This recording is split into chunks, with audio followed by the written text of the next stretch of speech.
What's up, everyone? Welcome to another episode of Bro History. It's Henry Zamota and Danny Abdel-Jabbar. And today we got a special guest. Our guest today is Adam Swart, the founder and CEO of Crowds on Demand, a company that's been organizing demonstrations, rallies, PR events, and advocacy campaigns since 2012. You may have seen him recently in the news or on television talking about what he calls a significant shift in the protest landscape, including a reported 400% increase in requests for anti-Trump demonstrations. He said that his company has even turned down roughly $20 million worth of related business to organize such protests, and we'll definitely circle back to that a little later in the conversation. But for now, though, I just want to start out with the basics, how this industry actually works and what led Adam to create this company in the first place. So, Adam, take us back to the beginning. Like, how did Crowds on Demand start? What kind of gap did you see that made you think there was room for a business like this? Sure. So we started 13 years ago, and I started working for political campaigns, mostly on the Democrat side. But I would definitely consider myself an independent politically now. But a lot of the people managing those campaigns came of age, they were my age in the 60s, where drawing crowds to political events was easy. You just had to put, flyers on the quad and boom, there were 10,000 students out there marching for whatever the cause was of the day. And a lot of this atmosphere of the early 2010s was so different. It was very politically apathetic, right? So drawing crowds was so important. But yet it was very difficult. You would have rallies with gubernatorial candidates with like really top figures with 10 people there, 5 people there. I kid you not. There were rallies with Gavin Newsom and Kamala Harris when they were running for office, because I went to UCLA. I remember they would seeing them both speak to audiences of like 5 or 10 people. And so the actual mechanics of drawing people out was hard.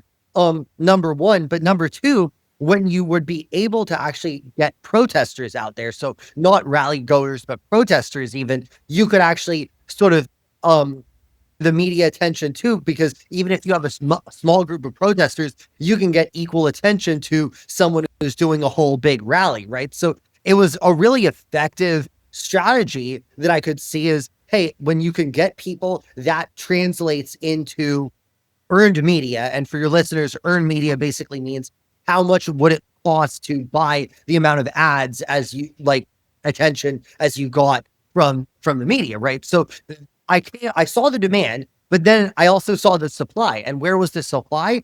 Out of work actors in Los Angeles, right? So you have who are searching for work, and they're working as valets, they're working as waiters, whatever, all great occupations, but it doesn't really use their acting talent. So I was like, what if I could actually have these guys attend events like product launches, do PR stunts for new companies, attend political events, speak out at council meetings, right? So I could put these out of work actors to work doing all of that. Now, the ethics of that we can discuss later, and we've sort of morphed a little bit of our business model where we don't only provide people who are passionate about the subject matter to demonstrate, right? So we wouldn't have someone who's not passionate anymore. But at the time that we started this business in 2012, I didn't really care about any of that. I was just looking to, source crowds to essentially be bodies in, either political events or corporate events or whatever, right? That was the initial goal. And I saw a demand.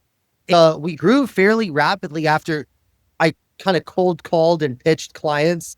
Also got media attention. And between that, we got a lot of customers, quite quickly, and then expanded from LA to New York and then to other cities, and then kind of fairly quickly became a nationwide operation. Very interesting, Adam. Can you walk me through like what a typical engagement looks like? Like, from the client call, they reach out to you and they say, hey, I've got this thing, that I need some bodies for, to, you organizing the people on the street. What does that look?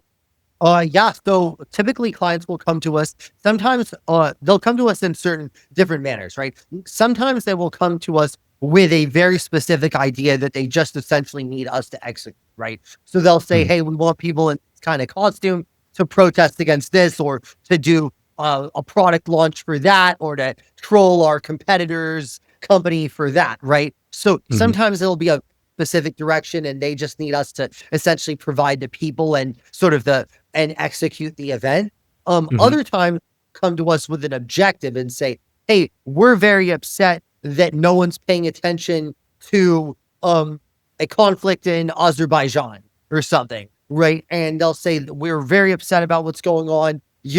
What we're looking to do is raise awareness among this group of people about what's going on in Azerbaijan, right? So, okay, well, then we could decide on what they're trying to do. And it's almost more fun when people come to us like that, because we can then decide, what are you trying to do? Who are the people we should be reaching? How do we reach them? And how do we reach them, if at all, within the budget that the client has? So is that like coming from like diaspora groups? So when somebody is That's a hypothetical. I guess in a hypothetical. But yes, certainly diaspora groups have reached out to us, or NGOs, for example, as you would imagine, to raise awareness. Now, it's more complicated if it's someone who's actually from abroad who is reaching out. If it's just a foreign business person, that's probably fine. If it's foreign government, that would go through a whole other process at this point. Yeah. That would be something that we would have to evaluate. And we also have to evaluate whether we'd have to register, it's called FARA. Yeah. But and that's when it gets complicated, because there's like, if you don't do it, then there's all these type of legal repercussions. That would be more required by the government to demonstrate around the issue against another government or something. So that's my understanding of it. But for example, typically we would be hired by like a US group. So we're often hired by lobbying firms, acted like NGOs. So typically our client is a US entity, although sometimes it could be a foreign. So like let's just take a recent conflict. So Venezuela. So if like the Americans of Venezuela against Maduro, if there was a group, I'm not super familiar with the anti-Maduro groups, but that would be a hypothetical engagement that you would work with. Oh, absolutely, we would. If the other way around, I would have a little bit of concern. Like, we would obviously not work with the government of Venezuela. That's a sanctioned foreign enemy government. So what about a was an American organization that was pro Maduro?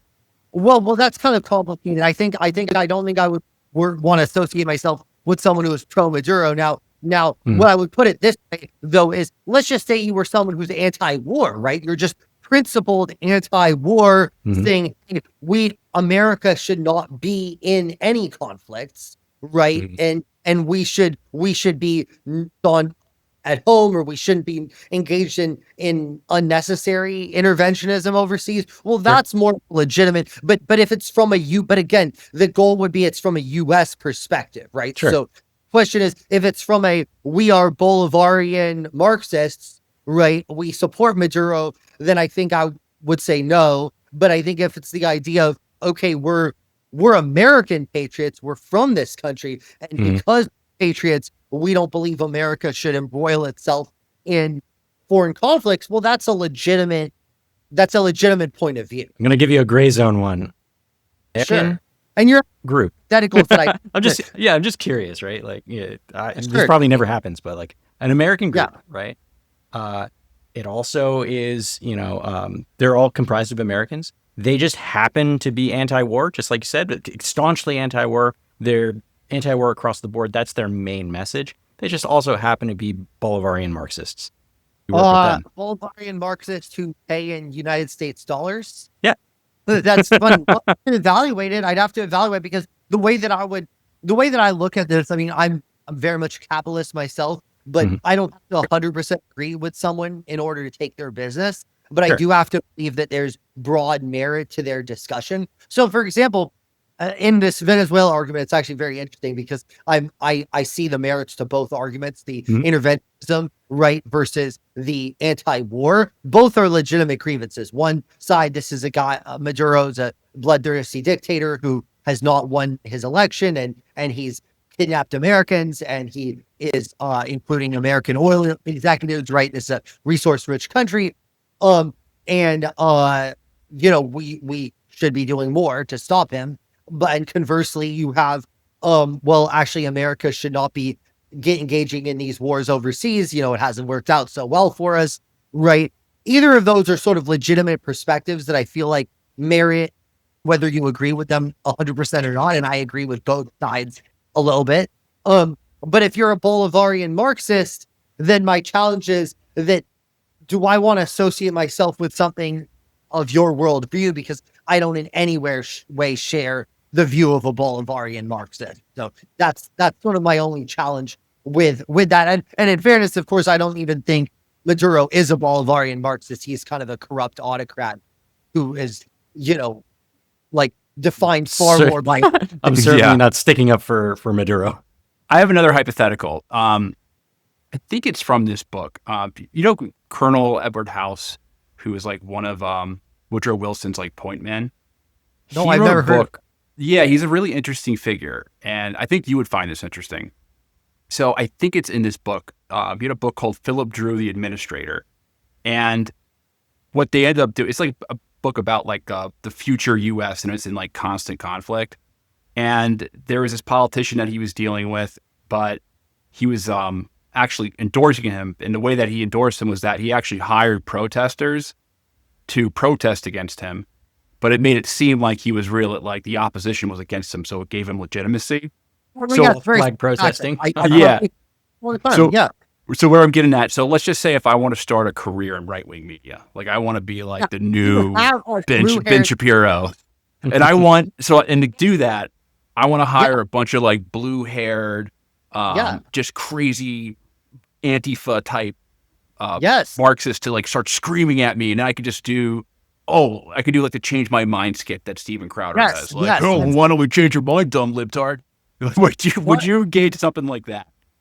I think that's a good pitch. That's a good pitch because there's a lot of people who are very eager to become like political superstars online. Well, that sounds fun. I mean, it's like, well, first of all, it's fun because you're defined both by what you are but by who is against you, right? So it's the same thing as like both sides would do it, right? Like if you're if MAGA is like, all the left-wing politicians want to be like, MAGA is targeting me, the angry racist right-wingers are coming after me. So yeah, I mean, I think it's a brilliant tactic to do, and we've done it actually a lot on a corporate level, but more like in fun spirit, where we'll have like fake protesters protest against the corporation. Like one of my favorite ones was something called Bankers Against Bitcoin, which actually like completely took over Reddit for like about a week in, I think it was 18 or 19, where we worked for the cryptocurrency industry, and we were they wanted to frame their opposition as these stodgy rich bankers. So we had a bunch of people dressed in oversized suits protesting against Bitcoin. And that was kind of at the stage where Bitcoin had no institutional backing, no institutional support. So it was basically like an illustration of, hey, all these guys are trying to stop us, right? Now, this was meant tongue in cheek, but we've certainly done this type of thing a lot. It's a very effective strategy because you want to frame your opposition and you build credibility by showing that they're trying to come after you. So yes. Yeah. Yes. Yeah, that's interesting. On the flip side, on like kind of using the same example, like there's the Jussie Smollett example, how he hired those. That's a criminal. I guess that crosses a line because he filed a police report. Yeah. Well, but see, I think he was convicted, right? So I can. He's in jail. Mm-hmm. Okay, so I'm like, I have to say alleged, like, just say it anyway, just in case. Yeah. But alleged, or so this whole kind of hoax there, right, is that's illegal, right? So there's a difference between sort of framing your kind of like your idea, Henry, of like, okay, you have these blue-haired lefties who are, trying to say, cancel this person. Like, we demand that Breitbart remove this person as a contributor, right? Yeah. As if that would work. But the, like something like that is really funny versus we wouldn't do anything that's obviously like unlawful. So obviously that would include any acts of violence, but, police report, whatever. So the Smollett thing is not really within our repertoire. Yeah.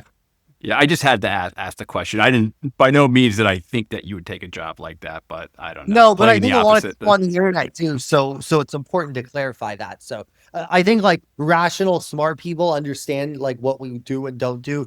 But I think there are a lot of people who just have not really thought about it, that have a lot of false ideas about us on the internet. So it's important to part of why I go on podcasts like yours is to like dispel those ideas and to be like, no, when you see like someone burning down a building or blocking traffic without a permit, right, that's not our people. So don't like send me hate mail when that happens, as if like you think that's me.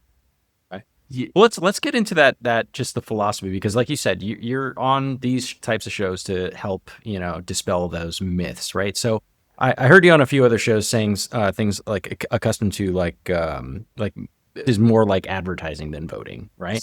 Can you explain what you mean by that? Because I'd like to have just like a conversation around that concept that you have. I think that, and what I said, so I apologize if you've heard me say this before, but it is, a lot of people think a protest is like a plebiscite. So that is to say, if 300 people are on one side of an issue and 50 people are on the other, then the people are 6-1 in favor of the issue. Well, I think most smart people who are savvy understand that the people who protest are, for various reasons, not a representative sample of the population, right? Nixon and Agnew, right, as a historical reference, silent majority, right? There were like millions of people who took to the streets in the 60s, right? Civil rights, anti-war, whatever. And Richard Nixon and Agnew were basically like, yeah, they're out there, but they don't represent what the majority of people said. And to some extent, they were right. The silent majority of people aren't out there demonstrating, but they don't agree with what these people are saying, right? So that's just sort of an illustration of a protest is not indicative. What a protest serves to do, and if done well, does do, is it gets a lot of attention. So think about the civil rights marches, right? It's got a ton of attention for the cause, highlighted the complete injustice of Jim Crow, and it showed exactly who they were in terms of the racist Southern law enforcement agencies, right? Because you saw in living color, the dogs being sent, on the protesters, the peaceful protesters, the hoses, all of that sort of thing, right? So people were able to see these are peaceful people who are asking for their rights, and these are like kind of nasty law enforcement that are trying to suppress those people, right? So it really sought to win hearts and minds, but it didn't win hearts and minds because half the country showed up. Win hearts and minds because it was compelling, right? So not that I'm trying to compare the civil rights movement to an advertisement, but broadly what a protest is a way of generating attention among the people who you are present for, among the media, and now more increasingly among social media. So kind of theory of protest gets attention, but if the cause is not a really compelling cause, it is ultimately going to fizzle. It's the same way that you can buy a Super Bowl ad and the going rate is $5 to $10 million, right? And there are companies that spend $5 or $10 million on a Super Bowl ad and then the next day make $100 million in sales, right? Because they had a very compelling ad. Think of Apple's 1984 ad, right? Although it probably didn't cost $5 million then, but the same amount in today's dollars, in today's right? money, right?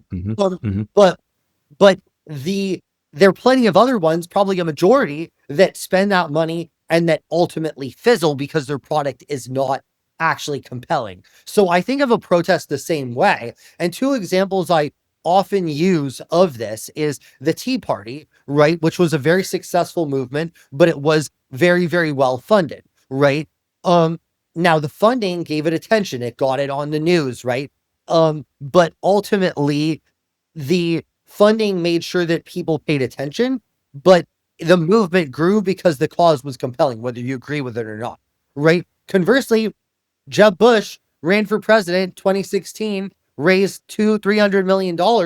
And, everybody knew who Jeb Bush was because he spent the money and because of name recognition. But people decided, knowing who Jeb Bush was, that they didn't want him to lead the ticket, right? So protest, I think, I mean, I like to say protest is the most valuable thing in the world because this is what I do for a living to some extent. But I think people actually oversell of a protest. It's an attention-getting mechanism to try to build more support, to reach people who you want to do something, and to get attention that will hopefully translate into more of both of those things. I mean, putting it that way, I don't think anyone would disagree with you, Adam. You know, you're right. The active protest is a mechanism to get the word out about something, right?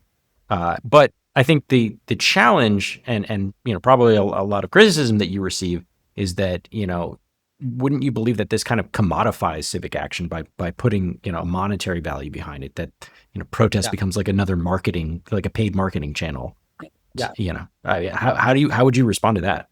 Well, there are a lot of paid marketing channels available currently, Sure. including social media ads, sponsorships. Now, so many of these podcasts have, not, I don't know about yours, but a lot of them have sponsored content, right? They have, there's obviously social media ads, right? So if you're saying, hey, money to some extent buys engagement, then I 100% agree with you. And does that, put people who don't have the funds to play in the system at a disadvantage? Yes. But actually, I would argue that our strategy is actually helps give people who may have less power more of a voice, because like the industries that we've kind of taken on for certain campaigns include pharma, tech companies, right? These are companies that basically have written their own laws. They've bought half of Congress. They have armies of lobbyists. So not only have they bought, like, these guys have like an entire infrastructure that costs hundreds of millions or billions of dollars, where basically they have a revolving door of ex-government officials who work for them, right? They have lobbyists, they have PR, they own the news networks in some cases, right? So they own the infrastructure. So if I'm someone who says, hey, I have $1 million or $5 million to spend, and I want to kind of oppose those companies, protest is actually one of the few vehicles open, because you're not going to be able to buy more congressmen than they can. You know what I mean? And it's still a pretty high, I mean, $1 million or $5 million is still a pretty high bar to clear, right? And I'm not saying you need to have that much money in order to hire us. I'm just saying that I'm using as an example of if you're trying to take on big tech, right? You're not going to go take on big tech with 10 grand, right? But big tech has essentially spent billions of dollars to build an infrastructure to make it hard to take them on from a legislative, or kind of advocacy perspective, right? Like you see a lot of congressmen and senators be like, I hate big tech. And then when it comes to voting around big tech, they always will vote for big tech, right? So they'll all actually tell you they hate big tech, but they all vote for big tech, basically. So it's just an example: big tech, big pharma, whatever. I mean, defense contractors, whatever, right? So protest is actually a way of opposing this, because you can actually put pressure on these people to say, hey, look, we know you're full of shit, right? Because you said you don't like big tech, but you're voting for them, right? Tell us why. And it's a mechanism where an interest that's actually a more oppositional interest can actually have more influence, if you see what I'm saying. So, and again, I'm just using that as hypothetical. You obviously don't need $1 million or $5 million to hire us. You can do it with, tens of thousands of dollars, right?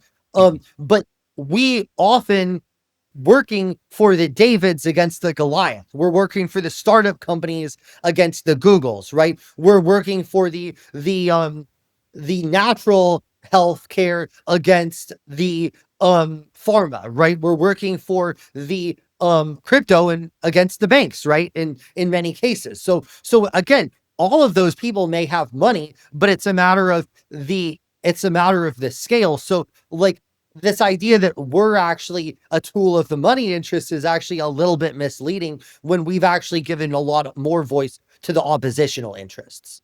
I hear you, and I can take you on your I can take you on your word temporarily, right? Because I don't know Right. your business model. I don't know all your clients. I don't know all the work that you've done, right? So based on what you're saying, it's easy to make the case that you're making, but I think part of what I understand about just researching you and prepping for the show is that like you're not necessarily transparent about everyone who you work with. You say so True. yourself in a lot of the shows, like I can come to you, Adam, and say, hey, I'm interested in this protest and you'll sign an NDA with me. And, whether you decide to take the business or not, you're not gonna tell anyone that we had this No, conversation at absolutely all. not. Even if I So hated you.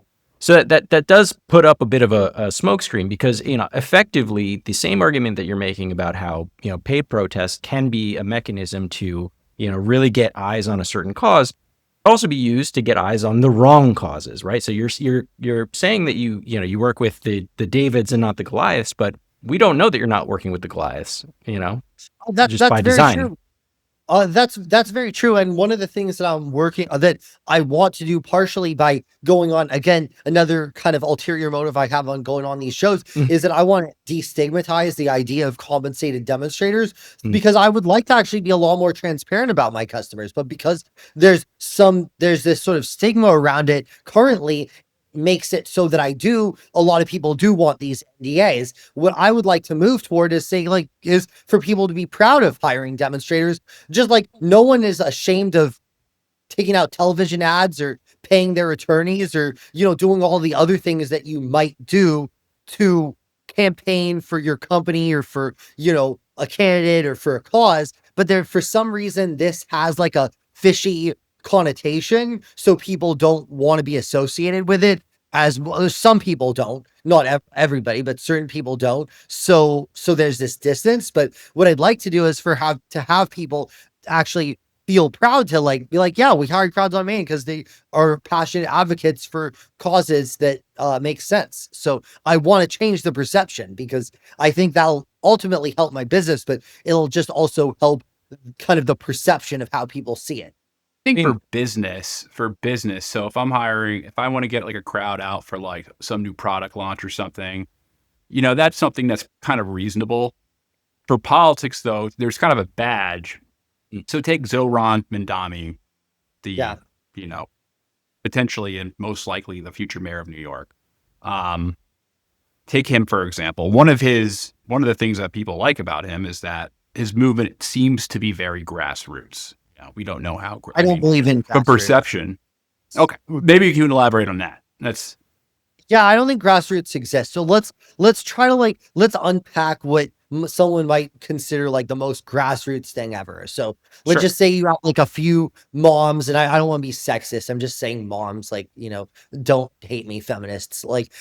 So you have a few moms who are like out there like saying like, okay, our kids' school textbooks are old, right? They're outdated. So because of that, they decide to campaign and they say we want better books in the schools, right? We want new textbooks, right? So it's like almost everybody can agree, yeah, it's a good idea. So these moms decide like, okay, we're gonna go meet, we're gonna write letters to the school board, we're gonna write letters to the mayor, we're gonna go to every school board meeting every Tuesday night or whatever it is, and tell them we need better books in the schools, right? So you would consider, most people would be like, yeah, that's a grassroots campaign. But I'll tell you, it isn't. You know why? Because these women, I can guarantee you they're not maids. I can guarantee you they're not hourly workers, probably of any sort, except perhaps like a corporate attorney, right? Probably they're stay-at-home moms, husband works, right? So to facilitate their activism, right? So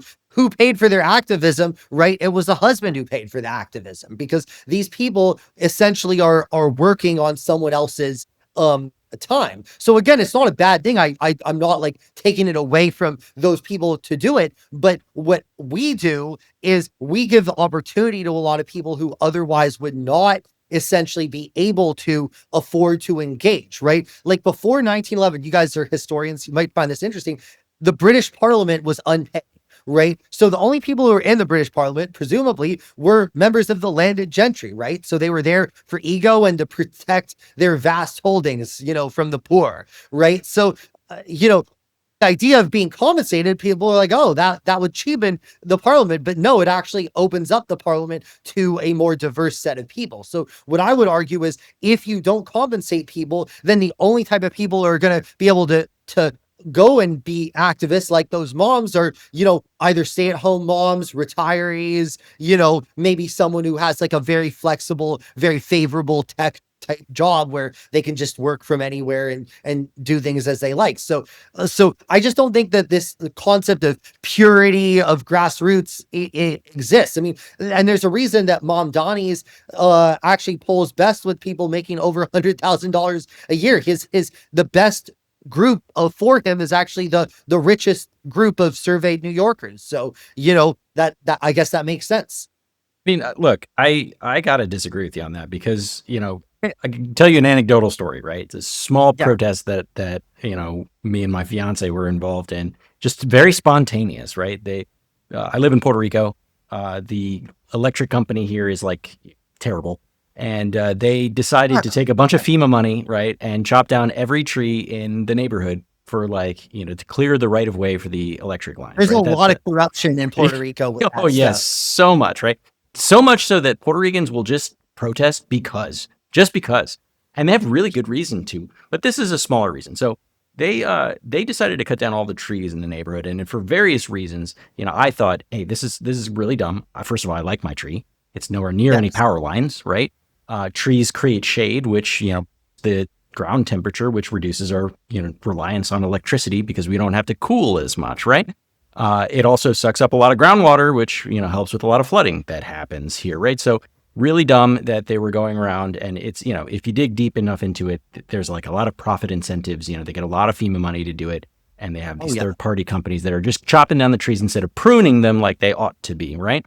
So they were going to come chop down our tree. And we've reached out to some folks over, in our group chat for the neighborhood, and we all went outside and, prevented them from chopping down the tree. We got them to actually do their actual job, which is to prune the vegetation, not just remove every tree that they see in sight for a profit, right? Nobody was paid there, and some people actually left work for it too. So like, I was. I mean, you're protecting the value of your neighborhood, are you not? Like that is actually incentivized. Like you're not just, it's not just the purity of the cause is protecting your own neighborhood. So like, of course you're going to, like, I'm not trying to impugn your motivations and your motivations. I'm merely saying that you guys were out there because, hey, this is actually hurting exactly where we live. Right. So that's like saying, I mean, I'm not saying I completely think you guys may be right to do that. But I mean, if you go to Santa Monica, right, and you try to build any kind of like dense housing, right, the people there they'll come out in droves. That's not because the NIMBYs, of like, right. Mm-hmm. It's like they're protecting what they feel is their home value. Right. So, and I think what you're doing is you're painting really broad brushstrokes, right? Because what you're saying is that every protest has some kind of compensation mechanism behind it. And your definition of that compensation mechanism is so broad that it literally applies to any situation. But that's not the issue that a lot of people have with the idea of paid protest. The issue that people have with paid protest is the disingenuity of the protest in and of itself, right? So as an example, people agree with the cost. They're being compensated, but they agree. Because let me give you an example, and I apologize for cutting you off, but no, it's fine. No, what if the people agree? Because there are a lot of situations. For example, like if you look at what goes on Capitol Hill, right? Like some senator, whatever, is doing a press conference, like you realize that people behind them who might be cheering, they're the staff members, right? They're 15,000 Capitol Hill staff members, Republican and Democrat, right? So like officially, it's not part of the job of a staff member on Capitol Hill to go to someone's press conference. But I wouldn't want to tell a senator, like, no, senator, I'm not going to your stupid press conference, right? Like, you're going to freaking go, right? And does that mean that the Republican staffer who's like sitting by Ted Cruz's like press conference, like doesn't agree with Ted Cruz? No, like they probably agree with Ted Cruz, but they're probably there because they're ultimately it's expected of them, right? So I guess the way that I look at it when we do stuff is our people agree. So the fact if they agree and they're being paid sort of a small, not like ungodly sum of money, to compensate them for their time and effort in turning out, doesn't that Again, even I still think that there's an issue here that we're not really discussing. The issue is the perception of disingenuity of the protest in and of itself. So I'll give you the direct example, and it's what we started the episode with, right? Which is, bunch of people reached out to you and asked for, a number of paid protests for these, anti-Trump rallies, right? To your admission on other shows, you turned down $20 million to do it, right? And I'd love to hear why, but before I get into that, a lot of the issue with this is that the moment that people get the idea that the anti-Trump rallies are a paid institution, it cheapens or diminishes the validity of it. Even though you might claim that maybe these people agree and they really hate Trump and they really want to get out and they deserve to be compensated for that time because it empowers them to be able to go out and do this, it still cheapens the messaging, and it allows for the opposite side to say, like, this is not a real protest. These are paid protests, right?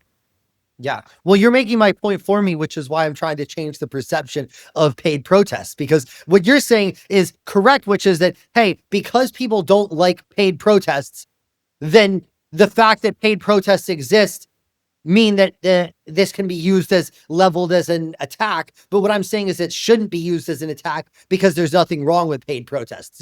If you grasp my logic, what you're saying is that paid protests aren't well perceived, so that as a result, that attack can be essentially used, and it is, by both sides. When of course they both, as we all know, they all use paid protesters, and there's nothing wrong with that. But that is, I think, the root of what you're saying, not the fact that there's anything wrong with paid protests, because you use the word disingenuous. So you're saying, okay, this could be bad PR, but what is disingenuous about people being compensated to support the causes that they believe in? Well, go ahead, Henry. Yeah, let me ask a question. So let's just say, again, this is a hypothetical, but you mentioned that you started out using actors, right? So people who are in LA who are maybe bussing tables and looking for work to fill these roles. So now when you engage in projects, do you still use paid actors, or are you using like an activist network to fill these spots? Mostly activists. So we use actors for our PR stunts, like for companies.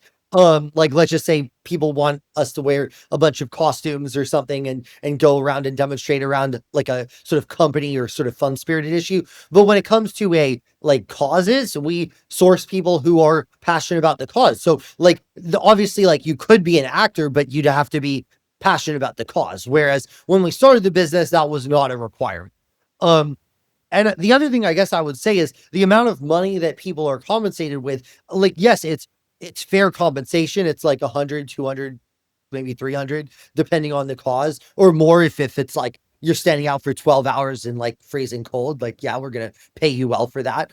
But it's enough to basically essentially cover the cost of childcare and, parking and whatever, hourly job typical working class hourly job that you might have done. But it's not enough to get someone to betray their conviction. So if you're a BLM person, you're not going to go to a Trump rally just because someone says, okay, I'll pay you $200 to go there. I know a couple people who would. I don't know. I know a couple people who just need the $100. I really don't. I know, and I know people on the right and the left. I don't know anyone who would do that. I mean, maybe they would go for fun to troll, but they wouldn't get paid to actually support. Maybe the people would not actually hold the sign sincerely, because in order to get paid, by the way, you have to hold the sign sincerely. You need to chant and be enthusiastic, right? How do you measure that at scale? Pardon me? How do you measure that at scale? I mean, if you staff I don't know, 5,000 people at a rally, right? Yeah, well, part of what we do. So we have supervisors in the crowd trying to essentially keep the energy high of our people, right? So that's something that people pay us for, because what I want is for 100 of my people to look like 500. Yeah, fair. But there's definitely, a difficulty, a challenge of scale to be able to see, is every single one of those 500 protesters really giving it their all? Yeah. I mean, if it's, I mean, look, one misnomer is that a vast majority of our events tend to be in that scale. Mm, Yes, we'll do 5,000 person, 10,000 person events, but mhm, that is definitely a minority of our events. sure. More of our events are 100 people here, 50 people there, 25 people there. It tends to be a little bit of like a smaller scale, and sometimes that goes on for like months or years on end. But we tend to like this idea that we're providing like 50,000 people a day to things. That's generally not the case. Um, obviously, like there was, to go back to your question about the sort of the refused deal, right? That was obviously like a very large number of people, as you'd imagine, for like that sum of money. Sure. Um, but Just out of curiosity, like if you had the capacity to do it, how many people would that turn out to be? If I gave you $20 million for something, it would be a lot of people. It would be give me a thousands and number. thousands. Thousands, Uh, 10,000, well, I'm not gonna 100,000. Yeah, and, we can't but break but down his costs. I I'm don't know. curious. Well, it's weird because I like to say what's interesting, because you actually get it. I'll just tell you one thing, Mm, is that typically the costs go down with a larger number of people, right? So it's yeah. it's a lot cheaper to get 50 people than 10. It's Mhm. cheaper to get 100 than 50. But at some number of people that typically, if once you get into the thousands, it actually starts getting a little more expensive again, because then now you've started after like 1,000 people, you better provide like bathroom facilities, medical, secure, like you actually start to have to provide certain facilities around those Services. people Mhm. that you don't need. Like with 100, you don't have to provide any sort of facilities whatsoever. Whereas for like 5,000, you have to provide bathrooms, medical, all this stuff. And that stuff is really expensive. So it's actually like, there's this sweet spot in the hundreds that are to like maybe 1,000. That's like a better deal. And then after you start getting to the thousands, it's actually starts costing a little bit more. So I'll put it that way. Because of all the sort of facilities that are legally required around that. Because we do So, things by the, not like those people who just do things and cause a mess. all right, let's just say you have an event. Like, I'm not sure how many of your events have like 1,000 people.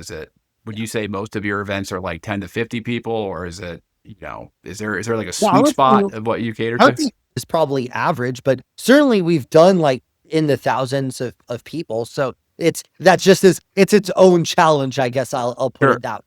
So with these larger events, Yeah, so especially if you're engaging in politics, and I know politics isn't the only thing that you do, but there's a lot of nuts in politics.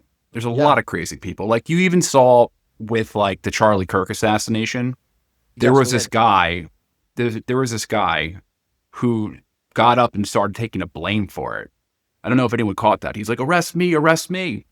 And then And the same, I believe, is George Zinn. yeah, George And Zen, well, George very Zen. past, and I'm a little disappointed the FBI has not looked into this man to a greater extent, because there's a lot there.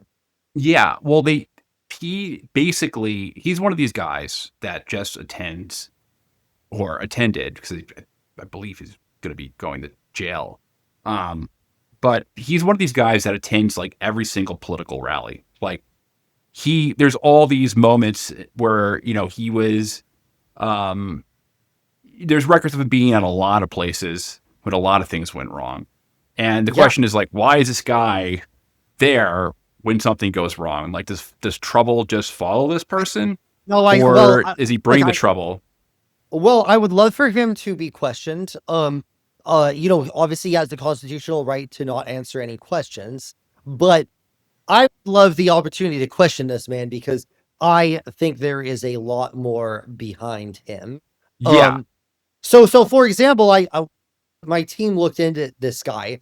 Um, Okay. and You did an investigation, so that's where I was actually getting at is that since there's so many nuts in yeah, politics, and especially the people who are attending every single Charlie Kirk appearance or sure, every single political appearance, like they're a lot of them are nuts.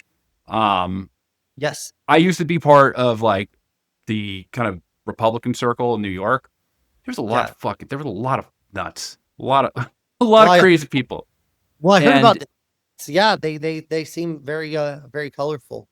yeah, Um, the New York one is they're actually there's this thing about like being conservative in like a liberal city like New York, Yeah. where you're actually going to get more hardcore conservatives. And I'm sure it's Well, probably the same way in we're- Texas. You'll get yes, it hardcore is. liberals Yes, in it, Texas yes, because it is. you're such a minority. And then you end I've up noticed just like reinforcing, you know, your it's views very until tough. they It's become more Stephen extreme. Miller's Santa Monica. Yeah.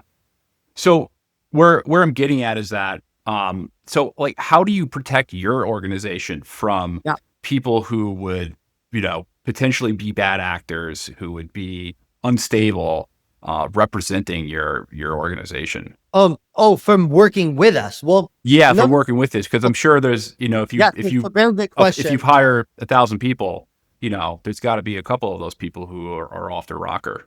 Well, what we do, we have a few ways of vetting, and obviously with the understanding. So number one, we have calls with every participant before every event. So it doesn't matter whether you've worked with us in the past at another event before. We have a call with each participant at every event, and that's expensive. So it increases our cost. So like what I'm trying to explain is like I actually do a lot of things that cost me more money and make me less money, but I do it anyway. That like I could easily, I don't have to do that, but I do that because I want to know that we have good people, right? So we have people who will vet these people and will talk to them about the idea. So someone asks these people who are like that guy, you'll know it just from talking to them, right? Like they're not like ingenious sociopaths. Like you'll know that they're off their rocker from a 20-minute call, believe me.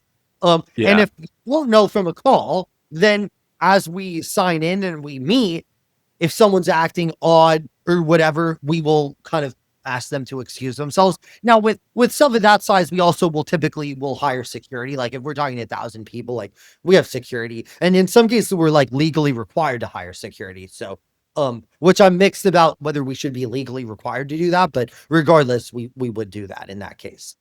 So Well, yeah, we have around go that. ahead. So Well, yeah, so we take reasonable precautions. Now, like if you go to Starbucks, like, do you know that your barista is not gonna like grab a pot of hot coffee and just like throw it at you? Like, No, but no, Starbucks I hope does not. do background checks, right? When they hire people, Yeah. right? So they run everyone that they hire through a background check. You know, they make sure Doesn't that mean they're they here won't. legally, That that act- they can pay them. You know, that Yeah. they check to see if they have a criminal record, and if they do have a criminal record, they make the they figure out if okay, that's fine. You know, you got with some weed in 2005, like it's fine. Yeah, like no, we don't want to hire people with violent. Now we're exploring because I mean the scale is hard, but we try to vet everybody that we work with. And do you background check everyone that you bring on? I mean, it's something that we have done in certain cases. But as a principle, it's something that is under consideration to do. Like I'm honestly, one thing that I will say is we've been in business 13 years and have never had an incident.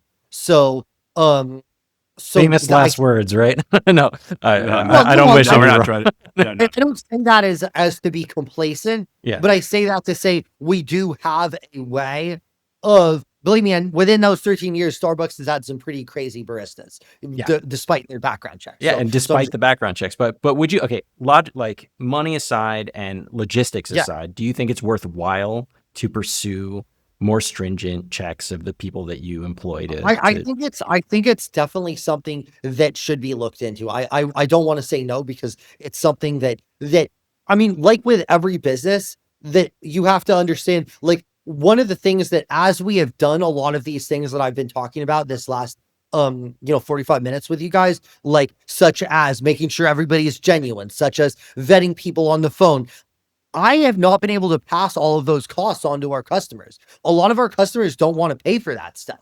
So I have actually taken the hit myself in order to do that. So one challenge is I think a lot of customers don't want to pay for that stuff. So that is a little bit of a difficulty because, obviously we're a business in addition to trying to do things the right way. So I would love to be able to do that. It is something that we're considering. Perhaps we'll ask people to submit background checks to us. It is definitely something that merits examination, but I will say that we've been in business for 13 years and have never had any kind of incident. And a lot of the people who've worked with us have been repeat people as well. So like I attribute that to really having a good grasp of what we're doing. Well, And let's by the say, way, can I just make one other point? Sure. If you go to a protest that is what you would say grassroots, because I don't think grassroots exists, but you would say grassroots, you have no idea. There could be child molesters in there, right? Sure. Like look at the two guys who pursued Kyle Rittenhouse. These were just two random guys. No, three.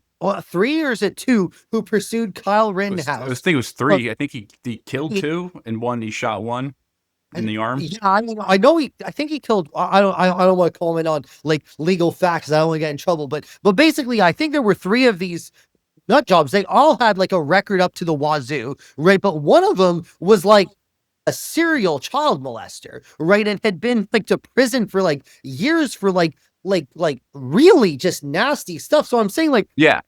And so if you went out to support BLM that day, would you like you could be protesting next to that person? So I feel like it's unfair in a way to be like, oh well, why don't you do this, and this? When I'm like, but now you're applauding protests that have none of these safeguards. Well, yeah, to be clear, I'm not applauding violence in no, but I'm saying you're in protests. like, But here's the point though, that they, even the weirdos and the pedos and the dangerous people, they have a constitutional right of assembly, so they can be anywhere they want, wherever they want, right? The difference between that and your business model is that you're compensating people. You are recruiting people to go somewhere to do that, and I think you do have a responsibility to both the people who you're recruiting for, to the cause, and the people that go there. Yeah. Exactly, right. So honestly, Adam, you make some interesting and compelling points, but to sell someone like me, or probably a lot of people that listen to this, I think we need a lot more transparency out of something like this. We need to be able to see who it is that you're working with,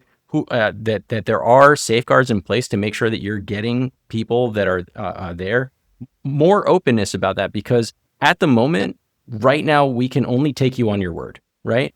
And sort of a clear track record with this, Mhm. right? I mean, media has been coming after like the company for like a while, right? And ultimately, right, like if there were safety problems, if there were these problems, like that would have been documented, right? So because like, well, would they? Because we don't know because we wouldn't know which protests you were involved in and which ones you weren't. I guess that's fair. So, and I understand that, and that's why now you're pitching it for him because the ambiguity is so strong, is that it's easy to do this without essentially getting your spot blown up that you were doing. Well, I guess my thing in all of this is I'm trying to change the perception, because once we can change the perception, it's a little bit of a chicken and egg problem, Danny. I agree. I agree with you on that. Mm-hmm. Then we can bring more transparency, and then once we have the more transparency, then we can change the perception, right? So I don't 100% disagree with that conceptually. Yeah, I mean, I just think it's like, when you pay for an advertisement as a a political candidate and you put it on the TV, you got to say at the bottom, like, this was paid for by the super PAC of Danny Abdel-Jabbar or whatever. Danny, and maybe you disagree with the tactic. I mean, it sounds like you're not only taking issue with us, but you probably have broader issues. But I mean, you're that in the 2022 election cycle, Democrats backed created sort of fake sounding MAGA super PACs, and then ran ads it's incredibly disingenuous, right? Yeah, the Lincoln Project, yeah. So I mean, perhaps you don't agree with that tactic. No, I but don't. I'm saying like this isn't like exactly a new idea of like, we're not going to tell you everything that we know. Well, we should strive for that, Well, to be fair, I mean, this isn't something like entirely new.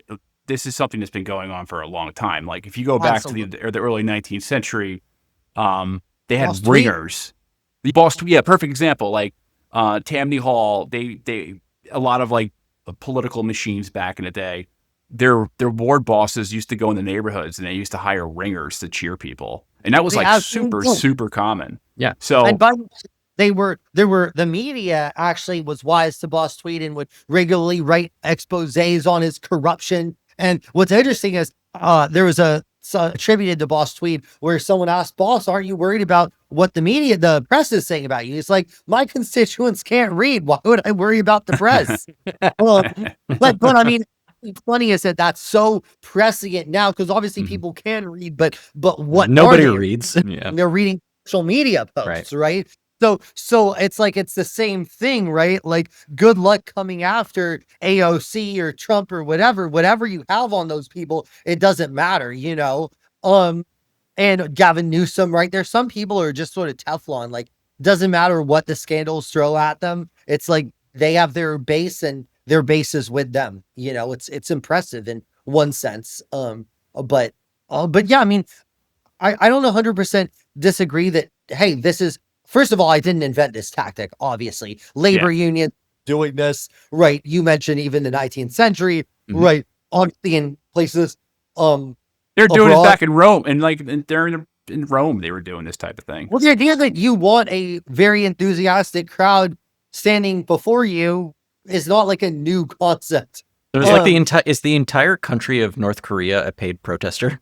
Yeah, well, they're not paid well. I'll put it that way. They should ask for a raise, but I don't think I'd have the guts to ask Kim Jong-un for a raise. Right. Yeah. Or I mean, Iran. There are people like the people chanting "Death to America" in Iran actually are generally like bussed in from. A lot of people don't know this, but a lot of those guys are bussed in from like rural parts of Iran to like do that, like those "Death to America" like things that I'm sure you've seen. Yeah, I'm sure this goes. I mean, I didn't invent it. I'm not that negative. Yeah. I think my take on it is, look, it's going to happen either way. My preference is that it's out in the open and that everyone understands what's going on. And if it still has the same impact, to your point, right? Like, it doesn't matter if I pay you for, to get paid protesters, or if I take out an ad in the Super Bowl. If my idea, if my product, if my whatever sucks, it's not going to take off.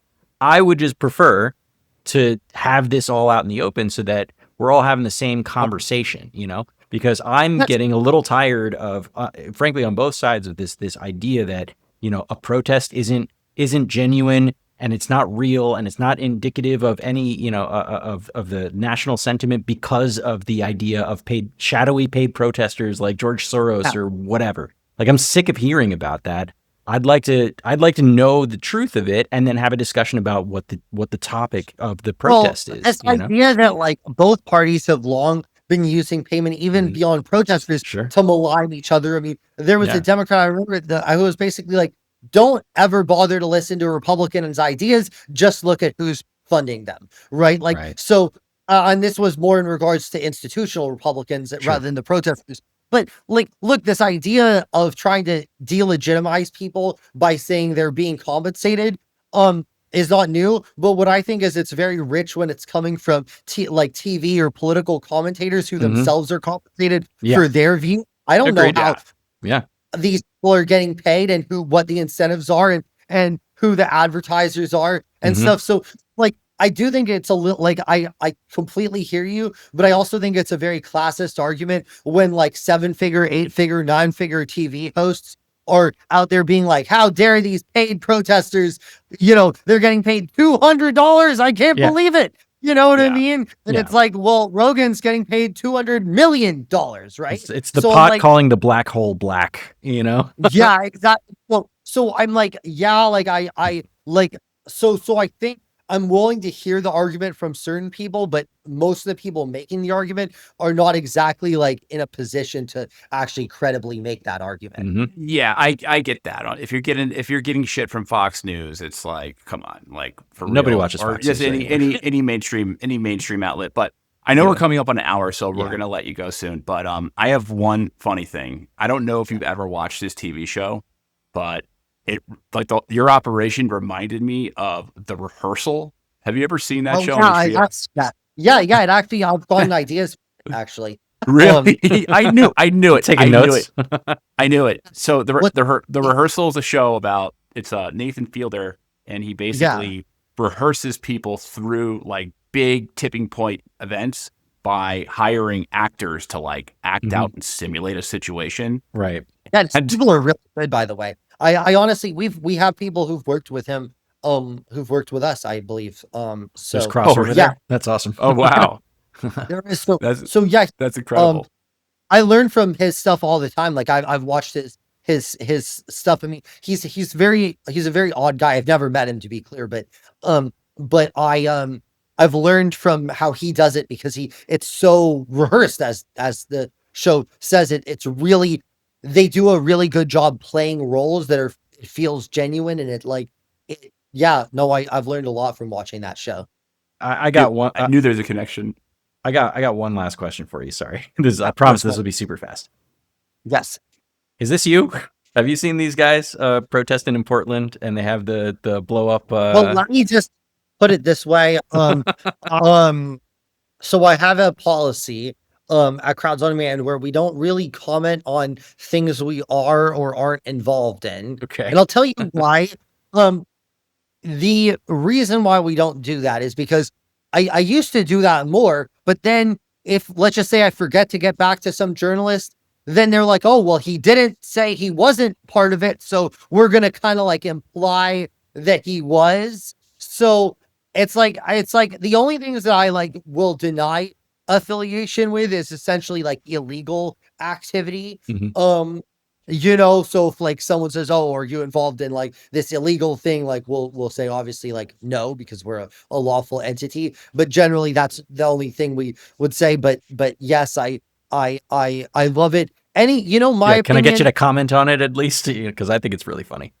my opinion is fun. You're always actually, here's my comment on this, and is you're always at your best when you're fun spirited. When people are mean, like my mom always used to tell me this, like she would always say, Alan, when you're nice to people, like people really like you and you're effective. But like when you're mean, it actually like is doesn't even serve your cause, right? Or whatever you're doing. I agree. So I feel that like when you have costumes or any kind of things, I always try to make it lighthearted and make it fun, because what you're doing is you're reducing tensions, you're entertaining people, and you're actually more effective because people respond more to humor than to hate.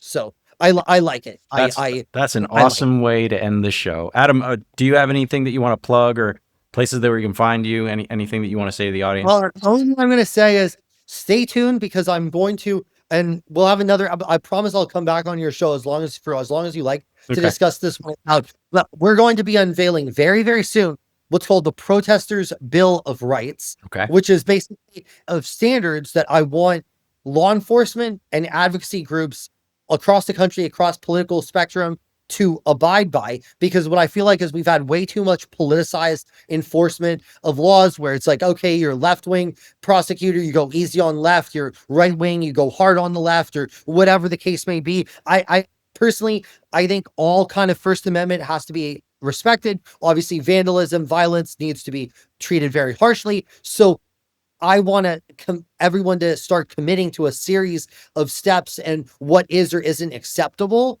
forms of protest, because I think that the line has been way too blurred, and I think what it's going to do is create a situation that's going to transcend politics to create a place where everyone feels like comfortable expressing their First Amendment views, which is something that I think all three of us hold very dear. I am genuinely interested to read that, Adam. That's awesome. Well, stay tuned. Well, thank you, Adam. Really, really appreciate your time. Really interesting conversation, whether you agree or disagree. But yeah, thanks for your time. Yeah, we'd love to have you back on. Yeah, thanks, Henry. Thanks, Danny. You guys have a great rest of your night. Thank you. All right. Take care, Adam. And everyone else listening, if you like the show, make sure you rate and review the podcast. That is the number one way to support the show. You can get our full episodes on Substack. Well, this will be the full episode released on our podcast app. But the other episodes we do, there's usually longer runtime, and then there's no ads on the Substack. So if you don't like getting a McDonald's advertisement 10 minutes into the show, then you can go to our Substack. And it is pretty cool. All right, Danny, any last words? Engage with us on YouTube as well. Tell us what you think of the show.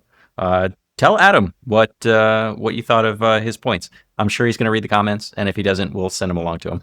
I love reading the comments section. There's only good comments, right? So Yeah. Okay. All right. They're only good comments until we get criticized, and they're banned. All right. See you guys. Peace. Bye. thanks.